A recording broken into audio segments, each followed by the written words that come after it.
दोस्तों, क्या हाल है आपका। आज हम बात करने जा रहे हैं दो शानदार खिलाड़ियों की, अक्षर पटेल और ऋषभ पंत। अगर आप इन दोनों के फैन हैं तो इस वीडियो को जरूर लाइक कर देना। ठीक है, चलिए शुरू करते हैं। तो दोस्तों, हाल ही में जो हुआ वो वाकई दिल छू गया। लखनऊ को उनके घर में हराने के बाद अक्षर पटेल भावुक हो गए और फूट फूट कर रो पड़े। लेकिन देखने वाली बात यह थी कि उन्होंने रोते हुए ऋषभ पंत को गले लगा लिया।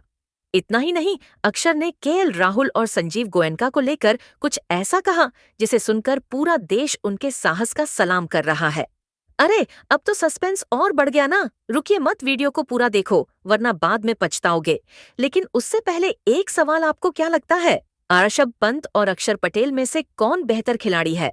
अपनी राय कमेंट में जरूर बताना, हम इंतजार करेंगे। चलो अब वीडियो शुरू करते हैं। भाई साहब, जैसे जैसे आईपीएल 2025 आगे बढ़ रहा है, मैचेस का रोमांच अब अपनी हदें पार कर चुका है और आज की भिड़ंत लखनऊ सुपर जायंट्स बनाम दिल्ली कैपिटल्स के बीच ऐसी हुई कि मुकाबला जहां हर ओवर में स्क्रिप्ट पलटी और हर विकेट के साथ बड़ी दिलों की धड़कनें। जी हां, मैच नंबर 40 मैदान था लखनऊ का किला इकाना स्टेडियम का और टॉस जीता। दिल्ली के कप्तान अक्षर पटेल ने फैसला लिया गेंदबाजी का और लखनऊ को दिया बल्लेबाजी का न्योता। अब मैदान में उतरे एडन मार्करम और मिशेल मार्श, और भाई क्या आग उगली। उन दोनों ने पहले विकेट के लिए ठोक डाले। 87 रन दिल्ली के गेंदबाज सोच में पड़ गए, ये तो पावर प्ले में ही गेम ले जाएंगे। लेकिन फिर आया पलटवार दुश्मनता।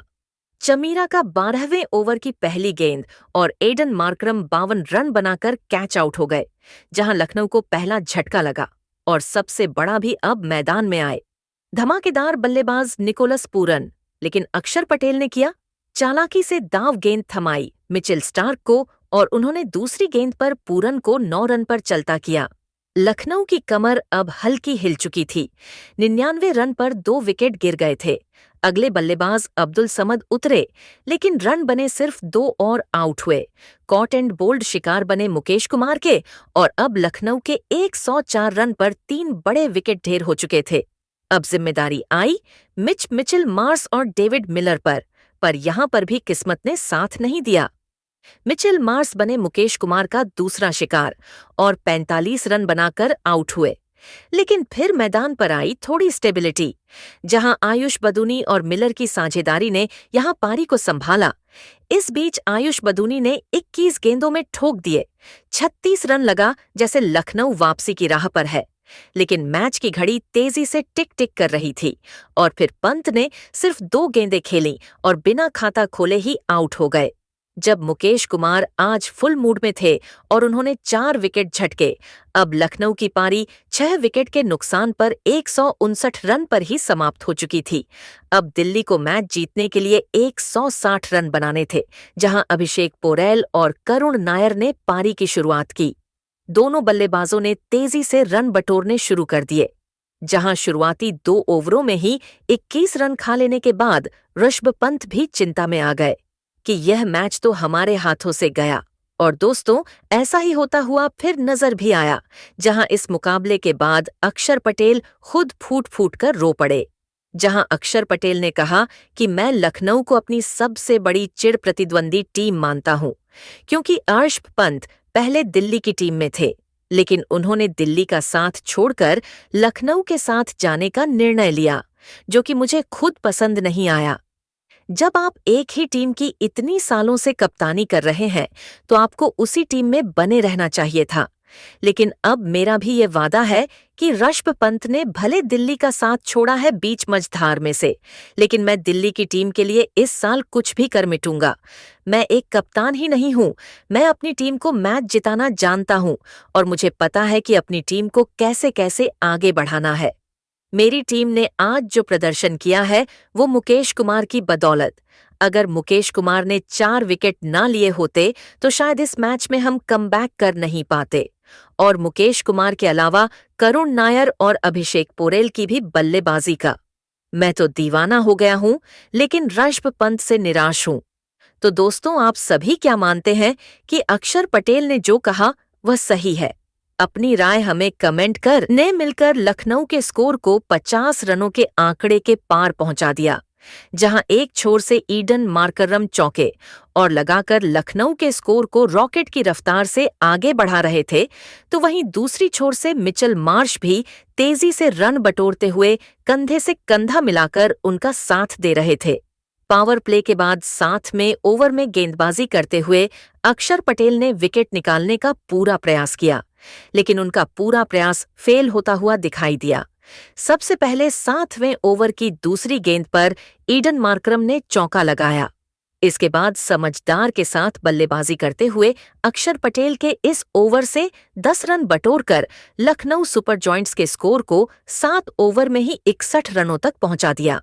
दोनों बल्लेबाजों के बीच एक मजबूत साझेदारी पनपती हुई दिखाई दे रही थी और दोनों बल्लेबाज मिलकर अपनी टीम के स्कोर को धीरे धीरे आगे बढ़ा रहे थे, लेकिन दिल्ली की टीम को अभी तक एक भी विकेट नहीं मिल पाया था।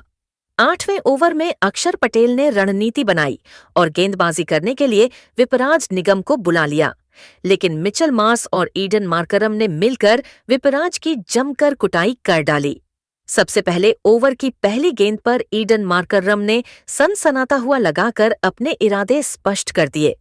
ओवर की दूसरी गेंद पर ईडन मार्करम ने सिंगल लेकर स्ट्राइक मिचेल मार्श को दे दिया।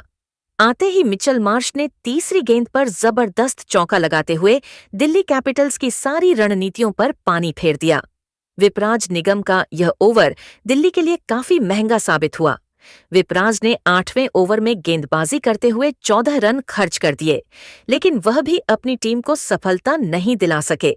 इस तरीके से 8 ओवर की समाप्ति के बाद लखनऊ का स्कोर 75 रनों के पार पहुंच गया।